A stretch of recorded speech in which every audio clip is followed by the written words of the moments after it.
ഞാൻ ഷബീറിലേക്ക് വരാം. ഇപ്പോൾ ശ്രീ ബിജു ഐസി ബാലകൃഷ്ണൻ എംഎൽഎയുടെ PA ആണ്. ശ്രീ ബിജു കേൾക്കാമോ? എന്താണ് അവിടെ സംഭവിച്ചതെന്നാണ് നമ്മൾ മനസ്സിലാക്കുന്നത്? അവിടുന്ന് ഒരു ഇടിമുഴക്കത്തോടുകൂടെയുള്ള ഒരു ശബ്ദം കേൾക്കുകയും ഒരു വിറയല് പോലെ ചെറുതായി അനുഭവപ്പെട്ടു എന്നുള്ളതാണ് ഞാൻ ഈ സംഭവം അറിഞ്ഞ് വീട്ടുകാരും അവിടെയുള്ള നാട്ടുകാരും ഒക്കെ വിളിച്ച് അന്വേഷിച്ചപ്പോൾ അറിയാൻ കഴിഞ്ഞത്. അത് കഴിഞ്ഞ് ഒട്ടനവധി ആളുകൾ അവിടുത്തെ പഞ്ചായത്ത് മെമ്പർ അടക്കമുള്ള പല ആളുകളുമായിട്ട് ഞാൻ ബന്ധപ്പെട്ടിരുന്നു. ഈ വിഷയം ശ്രദ്ധയിൽപ്പെട്ടപ്പോ തന്നെ MLA അറിയിക്കാൻ പറഞ്ഞ് വിളിച്ചതും ഒക്കെ ആയിട്ടുള്ള കാര്യങ്ങൾ. അങ്ങനെ അവിടെ നിന്ന് അറിയാൻ കഴിയുന്നത് അമ്പലവയൽ RARSലെ തൊഴിലാളികളടക്കമുള്ള ആളുകള് ഈ ഭയാനകമായ ശബ്ദം കേൾക്കുകയും അതേപോലെ വിറയാർന്ന ഇതുണ്ടായിരുന്നു. തെക്കൻകൊല്ലിയുള്ള വീടുകളിലൊക്കെ ജനൽ ചില്ലുകളൊക്കെ ചെറുതായി തരിച്ചു എന്നുള്ള രീതിയിലും വലിയ ഇടിമുഴക്കത്തോടുകൂടെയുള്ള ശബ്ദം കേട്ടു എന്നുള്ളതാണ് അന്വേഷിച്ചപ്പോഴും അവിടെയുള്ള പല ആളുകളുമായിട്ട് ബന്ധപ്പെട്ടപ്പോഴൊക്കെ അറിയാൻ കഴിഞ്ഞത്. ബിജു, ഇതിന്റെ എന്തെങ്കിലും നടപടിയോ അല്ലെങ്കിൽ പരിശോധന റവന്യൂ ഉദ്യോഗസ്ഥർ അവിടേക്ക് എത്തിയെന്നൊക്കെ നമ്മൾ അറിയുന്നുണ്ട്. അവിടെ ബ്ലോക്ക് പഞ്ചായത്ത് മെമ്പർ, അതേപോലെ പഞ്ചായത്ത് മെമ്പർമാര്, പഞ്ചായത്ത് ഭരണാധികാരികള്, വില്ലേജ് ഓഫീസർ അടക്കമുള്ള ആളുകള് അവിടെ സ്ഥലത്തെത്തിയിട്ടുണ്ട്. കാര്യങ്ങൾ പരിശോധിക്കുന്നു. അതിനുള്ള നടപടിയായിട്ട് മുന്നോട്ട് പോകുന്നു എന്നാണ് അറിയാൻ കഴിഞ്ഞിട്ടുള്ളത്. അതെ, ഒറ്റ തവണ ഇത് കേട്ടുള്ളൂ അല്ലേ? ഒരു തവണ കേട്ടതായിട്ടാണ് പറയുന്നത്. അതുപോലെ അമ്പുകുത്തി മലയിൽ വെള്ളം ഒഴുകി വരിക അങ്ങനെ ഒന്നുമില്ല? ഇല്ല, അമ്പുകുത്തി മലയില് ആ വെള്ളച്ചാട്ടം എന്ന് പറയുന്ന പ്രദേശമുണ്ട്. ആ പ്രദേശത്തുള്ള ആളുകളൊക്കെ കഴിഞ്ഞ ദിവസങ്ങളിൽ വിഷയം വലിയ മഴ തുടങ്ങിയപ്പോ തന്നെ ക്യാമ്പുകളിലേക്ക് അവിടെയുള്ള വീട്ടുകാരെയൊക്കെ മാറ്റുകയും സുരക്ഷിത സ്ഥാനത്തേക്ക് മാറ്റുകയും കാര്യങ്ങളൊക്കെ ചെയ്തിട്ടുണ്ടായിരുന്നു. ഈ ക്യാമ്പ് അവസാനിപ്പിച്ച് വിടാൻ സമയമായ സമയത്ത് MLA തന്നെ ജിയോളജിസ്റ്റ് അടക്കമുള്ള ഭരണാധികാരികളുടെ അവിടെ വിള്ളലുള്ള ഭാഗങ്ങളുണ്ട്, ആ ഭാഗം പരിശോധിച്ചതിന് ശേഷം ക്യാമ്പ് പിരിച്ചുവിടാൻ പാടുള്ളൂ എന്നൊക്കെ നിർദ്ദേശം കൊടുക്കുന്നത് ഉണ്ടായിട്ടുണ്ട്. വിജു, ഒരു കാര്യം കൂടി, ഇതിപ്പോ നമുക്ക് ഭൂചലനമാണോ എന്നുള്ളത് നോക്കി കുറച്ചുകൂടി സമയം എടുക്കും, അത് ഉറപ്പിക്കാനായി കുറച്ചുകൂടി സമയം എടുക്കും. അതിനുശേഷമേ ആളുകളെ മാറ്റുന്നതടക്കമുള്ള കാര്യങ്ങളിലേക്കൊക്കെ നീങ്ങാൻ കഴിയൂ അല്ലേ? അതെ അതെ അതെ അതെ. അവിടെ ഉള്ളവരൊക്കെ സേഫ് ആണല്ലോ ഇപ്പൊ? ആർക്കും അങ്ങനെ അപായങ്ങളൊന്നുമില്ല. അങ്ങനെ വലിയൊരു സംഭവം ഉണ്ടായിട്ടില്ല എന്നുള്ളതാണ്. ഒരു പേടിയുണ്ട്, ഭയമുണ്ട്. എല്ലാരും ഭയത്തിലാണ്. പ്രത്യേകിച്ച് ഇപ്പം ചൂരൽമലയിലും മുണ്ടക്കൈയിലും ഒക്കെ ഈ വലിയൊരു നടുക്കിയ സംഭവം എല്ലാവരുടെയും മനസ്സിൽ ആദ്യമായി കിടക്കുന്നത് കൊണ്ട് തന്നെ വളരെയേറെ രീതിയിലായിരിക്കും ജനങ്ങൾ ഉണ്ടാവുന്നത്. അതാണ് അതിന്റെ ഒരു പ്രശ്നം. ശരി ബിജു, വളരെയധികം നന്ദി ഞങ്ങളോട് ഇത്രയും കാര്യങ്ങൾ പങ്കുവച്ചതിന്. ബിജു അവിടെ പ്രദേശവാസിയാണ്, ഐസി ബാലകൃഷ്ണൻ എംഎൽഎയുടെ PA കൂടിയാണ്.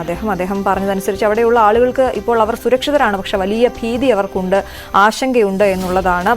ഒരു പ്രകമ്പനം ഒറ്റ സെക്കൻഡിലായിരുന്നു അത് വലിയ ഒരു ഇടിമുഴക്കം പോലെയുള്ള ശബ്ദവും ഒപ്പം അതിനോടൊപ്പം ഒന്ന് കുലുങ്ങി, വീടുകളൊക്കെ ഒന്ന് കുലുങ്ങി, ഒന്ന് പ്രകമ്പനമുണ്ടോ എന്നാണ് നമുക്ക് അത് അനുഭവിച്ചവർ നമ്മളോട് സംസാരിച്ചപ്പോൾ മനസ്സിലായത്. ഇതിലിപ്പോൾ കൂട്ടിച്ചേർക്കാനുള്ള ഒരു കാര്യം, നമ്മൾ ആശങ്കപ്പെടേണ്ട ഒരു കാര്യമില്ല എന്നുള്ളത് തന്നെയാണ് കേരള ദുരന്ത നിവാരണ അതോറിറ്റി മെമ്പർ സെക്രട്ടറിയായ ശേഖർ കുര്യാക്കോസ് നമ്മളോട് സംസാരിക്കുമ്പോൾ പറഞ്ഞത്. VV അരുണിന്റെ ഒരു മെസ്സേജ്, അദ്ദേഹം അയച്ചൊരു മെസ്സേജ് ഞാൻ പ്രേക്ഷകരുമായി പങ്കുവയ്ക്കുന്നു. ഇപ്പോൾ ഈ വയനാട്ടിൽ ഇത്തരത്തിലൊരു അസാധാരണമായ ശബ്ദം ഭൂമിക്കടിയിൽ നിന്നും കേട്ടു എന്ന കാര്യത്തിൽ അവർ അന്വേഷിക്കുകയാണ്, അവർ എക്സാമിൻ ചെയ്യുകയാണ് എന്നാണ് അദ്ദേഹം പറയുന്നത്. ആശങ്കപ്പെടേണ്ട സാഹചര്യം ഇപ്പോഴില്ല എന്ന് പറയുന്നു. സീസ്മിക് റെക്കോർഡ്സ് അവർ പരിശോധിക്കുന്നുണ്ട്. ഇപ്പോൾ അതൊരു ഭൂചലനം എന്ന രീതിയിലേക്ക് എത്തിയിട്ടില്ല കാര്യങ്ങൾ, അല്ലെങ്കിൽ അത് സ്ഥിരീകരിക്കാറായിട്ടില്ല. എന്തെങ്കിലും കാര്യങ്ങളുണ്ടെങ്കിൽ നമ്മളെ അദ്ദേഹം അറിയിക്കാമെന്നാണ് പറയുന്നത്. എന്തായാലും അവർ പരിശോധന നടത്തുന്നു, അവരവിടെ ഉണ്ട് എന്ന രീതിയിലുള്ള കാര്യങ്ങൾ നമുക്ക് ആശ്വാസം പകരുന്നതാണ്. അത് പ്രേക്ഷകരെ കൂടി ഞാൻ അത് അറിയിക്കുകയാണ്. നമ്മൾ ആശങ്കപ്പെടേണ്ട സാഹചര്യമില്ല എന്ന് തന്നെയാണ് ദുരന്ത നിവാരണ അതോറിറ്റി നമ്മളെ അറിയിക്കുന്ന കാര്യം. അവർ അവിടെ നോക്കിക്കൊണ്ടിരിക്കുകയാണ് കാര്യങ്ങൾ. മണിക്കൂറുകളെ ആയിട്ടുള്ളൂ അവിടെ ഇത് സംഭവിച്ചത്. എന്തുകൊണ്ടാണ് അവിടെ ചൂരൽമലയിലും മുണ്ടക്കൈയിലും ഒക്കെ ഉണ്ടായ ഉരുൾപൊട്ടലുമായി ഇതിന് ബന്ധമുണ്ടോ എന്നുള്ളത് നമുക്കറിയണം. ഭൂമിക്കടിയിലുള്ള പ്രതിഭാസങ്ങൾ അത് അസാധാരണമാണോ എന്ന് നമുക്കറിയണം. ഇതിന്റെ ഭാഗമായി, ഉരുൾപൊട്ടലിന്റെ ഭാഗമായി മറ്റൊരു വശത്ത് അങ്ങനെ ഉണ്ടാകുമോ എന്നൊക്കെയുള്ള കാര്യങ്ങൾ പറയേണ്ടത് വിദഗ്ധരാണ്. അത് നമ്മൾ ഇപ്പോൾ പറയേണ്ട കാര്യങ്ങളല്ല. അതുകൊണ്ട് തന്നെ ഇപ്പോൾ നമുക്ക് പ്രേക്ഷകരുമായി പങ്കുവയ്ക്കാൻ കഴിയുന്നത് ഈ പ്രദേശത്ത് നിന്നും ആളുകളെ മാറ്റാനുള്ള നടപടികളിലേക്ക് തന്നെയാണ് കാര്യങ്ങൾ നീങ്ങുന്നത്. അത് എന്തുകൊണ്ടെന്നാൽ അവിടെയുള്ള ആളുകൾക്ക് വലിയ രീതിയിലുള്ള ആശങ്കയുണ്ട്, പേടിയുണ്ട്. ഈ മുണ്ടക്കൈയെയും ചൂരൽമലയിലെയും ഒക്കെ ഉരുൾപൊട്ടൽ കണ്ട സാഹചര്യത്തിൽ എന്നുള്ളതാണ്.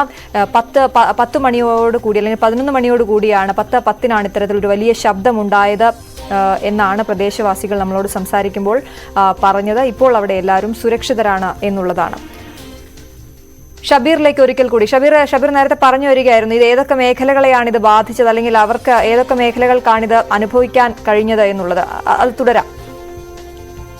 അത് അശ്വതി പറഞ്ഞതുപോലെ തന്നെ നെന്മേനി ഗ്രാമപഞ്ചായത്തിലെ എടക്കൽ മേഖല, നമ്മുടെ അമ്പൂത്തി മലയുടെ താഴ്വാരത്തുള്ള എടക്കൽ ഗുഹയോട് ചേർന്നുള്ള എടക്കൽ എന്ന് പറയുന്ന പ്രദേശം, അതുപോലെ പാടിപറമ്പ് പ്രദേശം, അമ്പൂത്തി പ്രദേശം, ഈ പ്രദേശങ്ങളിലാണ് ഇപ്പോൾ അനുഭവപ്പെട്ടതെന്നാണ് അവിടെ നിന്നുള്ള ആളുകളാണ് നമ്മൾ ബന്ധപ്പെട്ട വിവരം പറഞ്ഞത്. പിന്നെ നേരത്തെ സൂചിപ്പിച്ചതുപോലെ തന്നെ പൊഴുതന പഞ്ചായത്തിലെ സേട്ടുകുന്ന് മേഖല, അതിൽ നേരത്തെ അശ്വതി പറഞ്ഞ സ്ഥിരീകരണത്തിന്റെ ഒരു കാര്യം പറഞ്ഞപ്പോൾ ഔദ്യോഗികമായിട്ടുള്ള ഒരു സ്ഥിരീകരണം ഇതുവരെ വന്നിട്ടില്ല. റവന്യൂ സംഘമൊക്കെ എടക്കലിൽ ക്യാമ്പ് ചെയ്യുന്നുണ്ട്, ഫയർഫോഴ്സ് ക്യാമ്പ് ചെയ്യുന്നുണ്ട്. അവിടുത്തെ സ്കൂളുകളൊക്കെ ഇപ്പോൾ വിട്ടു. Ambalavayal government higher secondary school വിട്ടു. അതുപോലെ തന്നെ എടക്കൽ LP സ്കൂളുണ്ട്, ആ LP സ്കൂളും വിട്ടു. കുട്ടികളെയൊക്കെ വീട്ടിലേക്ക് എത്തിക്കാനുള്ള സംവിധാനങ്ങളൊക്കെ ചെയ്തു. പിന്നെ ആ ഭാഗത്തൊക്കെ ഒരു അലേർട്ടും ഇപ്പോൾ നൽകിയിട്ടുണ്ട് എല്ലാവരോടും. പ്രത്യേകിച്ച് പറഞ്ഞിട്ടുള്ള ഇങ്ങനെയാണ്, തൊട്ടടുത്തോ മറ്റോ വീടുകളുണ്ടെങ്കിൽ നിങ്ങൾക്ക് മാറി താമസിക്കുന്നത് നന്നാവും എന്നുള്ള രീതിയിലാണ്, നിർബന്ധപൂർവ്വം മാറ്റുന്നില്ല. പക്ഷെ എങ്കിൽ പോലും ഒരു പ്രധാനപ്പെട്ട കാര്യം, ഈ ഭൂചലനം അനുഭവപ്പെട്ട പ്രദേശങ്ങളിലൊന്ന് അമ്പലവേൽ, ഞാൻ നേരത്തെ പറഞ്ഞ RARS പ്രാദേശിക കാർഷിക ഗവേഷണ കേന്ദ്രം, മണ്ണുത്തി സർവകലാശാലയ്ക്ക് കീഴിലുള്ള കാർഷിക ഗവേഷണ കേന്ദ്രമുണ്ട് അമ്പലവേൽ. അതിന്റെ ഭൂമിയിലും ഈ ഒരു ഭൂചലനം ഉണ്ടായതായിട്ട് അവിടുത്തെ ഉദ്യോഗസ്ഥർ സാക്ഷ്യപ്പെടുത്തുന്നുണ്ട്. അതൊരു ഭൂചലനം തന്നെയാണ് എന്നുള്ള തരത്തിലുള്ള റിപ്പോർട്ട് അവിടെ നിന്നും വരുന്നുണ്ട്. അത് പ്രാദേശികമായിട്ട് അവർക്കും അത് അനുഭവപ്പെട്ടു. അപ്പോൾ അവരത് പരിശോധിച്ച് അവർ സ്ഥിരീകരിച്ചിട്ടുണ്ട് അല്ലേ? സ്ഥിരീകരിച്ചിട്ടുണ്ട്. അവിടെ ഒരു കാലാവസ്ഥാ നിരീക്ഷണ കേന്ദ്രമുണ്ട്. അതിന്റെ ഭാഗമായിട്ട് കാലാവസ്ഥാ നിരീക്ഷണ കേന്ദ്രമുണ്ട്. ആ കാലാവസ്ഥാ നിരീക്ഷണ കേന്ദ്രം ഔദ്യോഗികമായിട്ട് ഞങ്ങളുടെ ഭൂമിയിലടക്കം ഉണ്ടായി എന്നുള്ള തരത്തിലുള്ള ഒരു സ്ഥിരീകരണം ഒരു അരമണിക്കൂർ മുമ്പ് അവിടെ നിന്ന് ഉണ്ടായിട്ടുണ്ട്. ഏതായാലും ആളുകൾ ഭീതിയിലാണ്. കാരണം ആളുകളുടെ ഭീതിയുടെ ഒരു കാര്യം നമ്മൾ ഇതുവരെ ചർച്ച ചെയ്ത ഈ മുണ്ടക്കൈ ചൂരൽമല ദുരന്തം തന്നെയാണ്. ഇതും അതുപോലുള്ള ഒരു മലയാണ്. പ്രത്യേകിച്ച് അമ്പൂത്തി മല എന്ന് പറയുന്നത് ഞാൻ നേരത്തെ പറഞ്ഞതുപോലെ തന്നെ സമുദ്രനിരപ്പിൽ നിന്നും 1500 അടി ഉയരത്തിലുള്ളൊരു മലയാണ്. ഇപ്പോൾ നേരത്തെ വെള്ളച്ചാട്ടം എന്ന് പറഞ്ഞ IC ബാലകൃഷ്ണൻ MLA സ്റ്റാഫിലുള്ള ആള് പറഞ്ഞതുപോലെ ആ വെള്ളച്ചാട്ടം പ്രദേശം ഇതുപോലെ തന്നെ മുകളിൽ നിന്നും വെള്ളം ഒഴുകി വരുന്ന ഒരു ഭാഗമാണ്. അവിടെയുള്ള ആളുകളെയൊക്കെ മഴ കനത്തപ്പോ നേരത്തെ മാറ്റി പാർപ്പിച്ചിട്ടുണ്ട്. ആളുകളില്ല എന്നാണ് അല്ലെ ഷബീർ? അത് നമുക്ക് ആശ്വാസമാണ്. അവര് ക്യാമ്പിൽ തന്നെ തുടരുവാണെന്നാണ് ബിജു പറഞ്ഞത്. അവർ ക്യാമ്പിൽ തന്നെ തുടരുകയാണ്. പക്ഷെ അതൊന്നും ഒരു ചെറിയ പ്രദേശമല്ല. ആ ഭാഗത്ത് അതിനോട് ഏറ്റവും അടുത്ത് കിടക്കുന്ന ആളുകളെ മാത്രമായിരിക്കണം മാറ്റിയത്. അല്ലെങ്കിൽ അവിടെ 1-2 ആദിവാസി കോളനികളുണ്ട്, അവരെയായിരിക്കും മാറ്റി പാർപ്പിച്ചത്. പക്ഷെ ആ മേഖല എന്ന് പറയുന്നത് എനിക്ക് തോന്നുന്നു ഈ ചൂരൽമല മുണ്ടക്കൈയേക്കാൾ ജനവാസം അതിനേക്കാൾ 4-5 ഇരട്ടി ജനവാസ മേഖലയാണ് ഈ അമ്പൂത്തിയുടെ താഴ്വാരങ്ങൾ എന്ന് പറയുന്നത്. അമ്പൂത്തിയുടെ താഴ്വാരങ്ങൾ എന്ന് പറയുമ്പോൾ ചുള്ളിയോട് ടൗണ്, അമ്പലവേൽ ടൗണ്, വലിയ വലിയ ടൗണുകളാണ്. ചൂരൽമല പോലത്തെ ടൗൺ അല്ല, വലിയ ടൗണുകളാണ് അതിന്റെ താഴ്വാരങ്ങളിലുള്ളത്. അതുപോലെ തന്നെ ജനവാസ മേഖലയും അതുപോലെ തന്നെ വലുതാണ്. ഒരുപാട് ആളുകൾ താമസിക്കുന്നുണ്ട്. നിരവധി സ്കൂളുകളുണ്ട്. അമ്പലവേൽ സ്കൂൾ, അതുപോലെ തന്നെ പാടിപറമ്പ് സ്കൂൾ, അംഗൻവാടികള്, അതുപോലെ തന്നെ വലിയ മേഖലയാണ്. മറ്റേ ഈ ചൂരൽമലയെ താരതമ്യം ചെയ്ത് നോക്കുകയാണെങ്കിൽ അതിനേക്കാൾ എത്രയോ വലിയ ജനവാസ മേഖല. അവിടെയൊക്കെ ഈ പുഴയോട് ചേർന്ന് ചെറിയ ചെറിയ ഭാഗങ്ങളിൽ മാത്രമാണ് ആളുകൾ താമസിക്കുന്നത്. ബാക്കിയെല്ലാം ഒന്നുകിൽ ഫോറസ്റ്റ് ആണ്, അല്ലെങ്കിൽ തേയിലത്തോട്ടങ്ങളാണ്, അല്ലെങ്കിൽ ഏലത്തോട്ടങ്ങളാണ്. ഇവിടെ അത്തരം എസ്റ്റേറ്റുകളൊന്നുമില്ല. പൂർണ്ണമായിട്ടും ജനവാസ മേഖലയാണ്. ഈ മല കിടക്കുന്ന റവന്യൂ ഭൂമി ഒഴിച്ചു നിർത്തിയാൽ ബാക്കി മുഴുവൻ സ്ഥലങ്ങളും 10 സെന്റും 20 സെന്റും അരേക്കറൊക്കെ ആയിട്ട് ആളുകൾ താമസിക്കുന്ന, വീട് വെച്ച് താമസിക്കുന്ന സ്ഥലങ്ങൾ മാത്രമാണ് ഈ ഭാഗത്ത്. പിന്നെയുള്ളത് തൊവരിമല എസ്റ്റേറ്റ് ആണ്. അത് ആ ഒരു എസ്റ്റേറ്റ് കഴിച്ചാൽ ബാക്കി പൂർണ്ണമായിട്ടും ജനവാസ മേഖലയാണ്. അപ്പൊ അതുകൊണ്ട് തന്നെ കുറച്ചും കൂടെ ശ്രദ്ധയോടുകൂടി കൈകാര്യം ചെയ്യേണ്ട ഒരു മേഖല തന്നെയാണ്. ആ തരത്തിൽ തന്നെ റവന്യൂ സംഘം അത് കൈകാര്യം ചെയ്യുന്നുണ്ട്. പക്ഷെ നേരത്തെ അശ്വതി സൂചിപ്പിച്ച പോലെ തന്നെ ഒരു ഔദ്യോഗിക സ്ഥിരീകരണം വരാത്തത് കൊണ്ട് തന്നെ നിർബന്ധപൂർവ്വം ആളുകളെ മാറ്റാനുള്ള ഒരു സാധ്യതയില്ല. എങ്കിൽ പോലും ആളുകളോട് ശ്രദ്ധിക്കണമെന്നും ആളുകളോട് പരമാവധി മാറി താമസിക്കണമെന്നും ഒക്കെ പറഞ്ഞതും സ്കൂളുകളൊക്കെ വിട്ടതും ഒക്കെ ആളുകളെ മാറ്റുന്നതിന്റെ ഒരു സൂചനയായി തന്നെ വേണം നമുക്ക് കരുതാൻ. ഏതായാലും ആളുകളൊക്കെ അതിന് ഒരുങ്ങിയിട്ടുമുണ്ട് ഇപ്പോ. ശരി, അത് തന്നെയാണ് PM ഷബീർ ആണ് വിവരങ്ങൾ നൽകിക്കൊണ്ടിരുന്നത്. എന്തായാലും ആശങ്ക വേണ്ട എന്ന് അധികൃതർ പറയുമ്പോഴും അവിടെ ഒരു മുന്നൊരുക്കം എന്ന രീതിയിലുള്ള മുൻകരുതൽ എന്ന രീതിയിലുള്ള നടപടികൾ അവിടെ നടക്കുന്നു എന്ന് വേണം നമുക്ക് മനസ്സിലാക്കാൻ. അമ്പലവയൽ പ്രദേശത്താണ് രാവിലെ 10:10 ഒരു പ്രകമ്പനമുണ്ടായത്. ഭൂമി കുലുക്കമാകാം എന്ന രീതിയിലുള്ള കാര്യങ്ങളാണിപ്പോൾ നമുക്ക് പ്രാഥമികമായി മനസ്സിലാക്കാൻ കഴിയുന്നത്. അവിടുത്തെ പ്രാദേശിക കാർഷിക ഗവേഷണ കേന്ദ്രം അത് സ്ഥിരീകരിച്ചിട്ടുമുണ്ട് എന്ന രീതിയിലാണ് ഇപ്പോൾ ഷബീർ നമ്മളോട് സംസാരിച്ചത്. അതേസമയം ആളുകളെ അവിടെ നിന്ന് മാറ്റി പാർപ്പിക്കാനുള്ള നടപടികളിലേക്ക് നീങ്ങുന്നു എന്ന് വേണം മനസ്സിലാക്കാൻ. ഔദ്യോഗിക സ്ഥിരീകരണം വരേണ്ടതുണ്ട്. പ്രദേശത്തെ സ്കൂളുകൾക്ക് അവധി നൽകിയിട്ടുണ്ട്. ആളുകൾക്ക് ജാഗ്രതാ നിർദ്ദേശവും നൽകിയിട്ടുണ്ട് എന്നുള്ളതാണ്. വൈത്തിരി ബത്തേരി വില്ലേജുകളിലാണ് പ്രകമ്പനമുണ്ടായിരിക്കുന്നത്.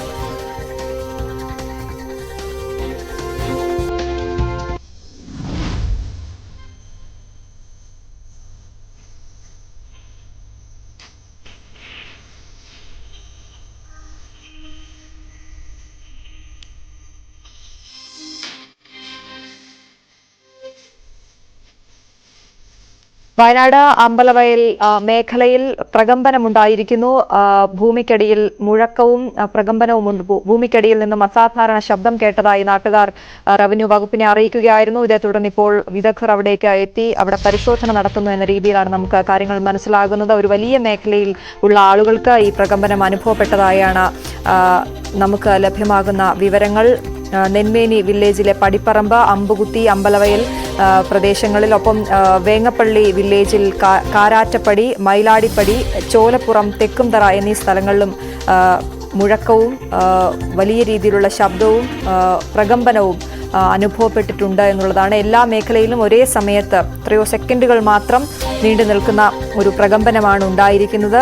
വയനാടിനെ സംബന്ധിച്ചിടത്തോളം വലിയ ഒരു ദുരന്തമുഖത്താണ് വയനാടുള്ളത്. അതുകൊണ്ട് തന്നെ അവിടെയുള്ള ആളുകൾ വലിയ ഭീതിയിലാണ് എന്നുള്ളതാണ്. അത് ദുരന്ത നിവാരണ അതോറിറ്റി അവിടേക്ക് എത്തുന്നുണ്ട്, അല്ലെങ്കിൽ അവിടെ നിരീക്ഷണം നടത്തുന്നുണ്ട് എന്നുള്ളത് ആശ്വാസകരമായ കാര്യം. ഇപ്പോൾ ഭയപ്പെടേണ്ട സാഹചര്യമില്ല എന്ന് തന്നെയാണ് നമ്മളോട് ശേഖർ കുര്യാക്കോസിന്റെ അടക്കം വിവരങ്ങൾ നമുക്ക് ലഭ്യമാകുന്നത്. എന്തായാലും